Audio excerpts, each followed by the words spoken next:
Bonjour à tous, c'est Jo, j'espère que vous allez bien. Aujourd'hui, on se retrouve pour une configuration à environ 800 euros. Donc vous allez voir, on va faire différents sites. De toute façon, je vais tout vous mettre dans la description. On commence avec Amazon FR. Donc pour le boîtier de la marque Antec, on va prendre le boîtier moyenne tour ATX NX 410 RGB. Donc comme vous pouvez le voir, deux ventilateurs de 140 mm en façade, un de 120 mm en arrière RGB, du verre trempé.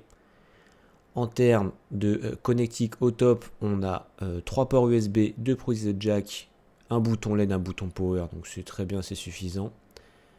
En termes de compatibilité, ATX, micro ATX, carte graphique maximum 335 mm, c'est plutôt très bien. En termes de capacité, donc sur le front, 3 ventilateurs de 140 mm ou 3 de 120 mm. Sur le top, 2 de 140 mm ou 2 de 120 mm. Et sur l'arrière, 1 de 120 mm. Donc c'est un boîtier plutôt sympa. En termes d'airflow et en termes de design, c'est plutôt pas mal. Donc là, on l'a à 69,90 €. Donc je vais mettre 70 € sur ma calculatrice. Et on continue. Donc concernant la plateforme, on va aller sur Amazon.de, donc c'est Amazon Allemagne. On va aller faire une config justement avec le socket AM4, donc AMD. Donc faites attention au titre, c'est pas la MSI Mag B550M Mortar Wi-Fi, mais c'est bien la B550 Pro VDH Wi-Fi. Donc c'est une carte mère simple et efficace qui va très bien convenir à notre configuration à un peu moins de 800 €. Donc 4 slots de RAM, le 24 ping il est ici, un port SSD NVMe avec justement le dissipateur thermique, un autre port SSD NVMe juste en dessous, le connecteur de la carte mère, plutôt bien fourni en termes de connectique. Hop, de toute façon, voilà, en vidéo vous pouvez la voir. Voilà. À l'arrière, on est plutôt bien fourni. Les ports, tout ce qui est enceinte, jack ou autre. Les ports Wi-Fi, Ethernet. USB 3.0, il y a 4 ports. USB classique, il y a 2 ports. Un port pour tout ce qui est ancienne génération de clavier souris. Un port HDMI. Un port DisplayPort, un port VGA. Et le bouton justement pour le BIOS. Donc cette carte mère là, elle est à 120,20 €. Donc on va rajouter 120 € à notre calculatrice, plus 120 €. Qui dit plateforme AMD AM4, on va passer au processeur, toujours sur Amazon Allemagne. On va prendre le Ryzen 5 5600, fréquence de base 3,5 GHz, fréquence overclockée 4,4 GHz, 6 cœurs 12 threads. Voilà, il est très bien. On a pu, enfin voilà, il n'y a plus besoin de faire ses preuves ou autre. C'est quelque chose en termes de rapport prix qui est vraiment excellent. On va prendre aussi le ventirail d'origine qui est fourni avec la boîte. Donc voilà, ce processeur là, vous allez vraiment être tranquille. Donc il est à 138,39. Donc je vais mettre 139 € plus 139 €. Donc on est à 329 €. Pour la partie stockage, on va toujours rester sur Amazon.de, donc toujours Amazon Allemagne. On va prendre le Crucial P3 Plus 500 Go en PCI 4.0. Donc il a 48,77 €. Vitesse d'écriture 50 mégabits par seconde, 5000 mégabits par seconde, c'est vraiment très bien. Voilà.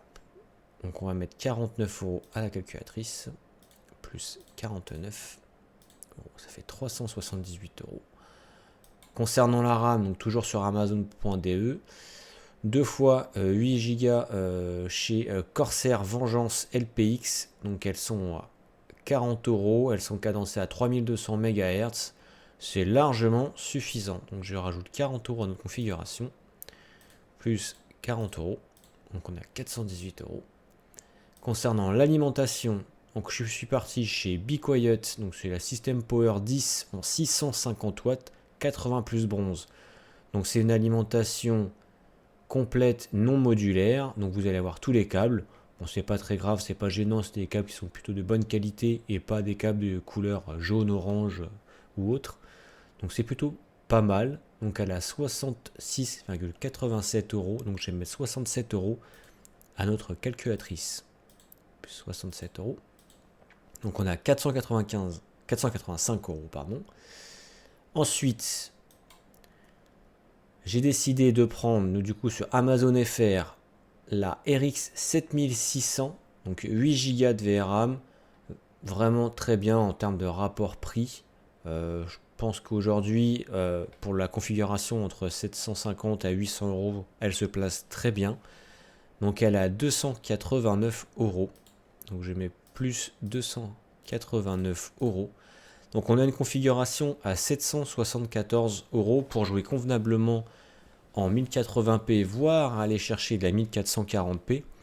Maintenant, si aujourd'hui vous n'êtes pas fan de cette carte graphique là, mais vous voulez tout le reste, vous pouvez passer chez Nvidia avec la RTX 4060 Twin Edge 8 Go, donc chez PC Componentes, à la 307 euros. Il y en a qui vont préférer Nvidia parce que voilà, il y a l'encodeur, c'est un peu plus simple. Et d'autres qui vont préférer AMD. Là, ça c'est à vous de choisir. Vous avez les deux possibilités, mais l'un ou l'autre, voilà, ça se vaut. Et c'est pour votre confort personnel. Si vous voulez choisir par exemple une Nvidia ou une AMD, vous choisissez l'un ou l'autre. Ensuite, la variante que je propose toujours, c'est voilà, si vous avez peur que votre processeur chauffe de trop, vous allez sur Amazon.fr, vous prenez le Thermalright Assassin X120 SE. Donc c'est un ventirad qui fait vraiment très très bien le boulot. Il est à 19,90 €, donc 20 euros. Si vous voulez avoir de meilleures températures que votre ventirad d'origine, n'hésitez pas à mettre 20 euros en plus. Donc si vous rajoutez 20 euros en plus dans votre configuration, voilà, vous êtes à 794 euros, donc quasiment 800 euros pour une configuration qui est bien pour jouer en 1080p dans de bonnes conditions, qui est plutôt bien refroidi, dans un boîtier qui est quand même assez joli. Donc voilà, je pense que là pour jouer en 1080p sans souci, à 800 euros, vous êtes très bien. Merci beaucoup, j'espère que ce genre de petit tuto, présentation, configuration à tel budget vous plaît et vous plaira. Prochainement, je pense continuer dans la continuité, à peut-être faire une configuration à 1000 euros. Donc on verra bien. Merci beaucoup, au revoir, ciao, bye.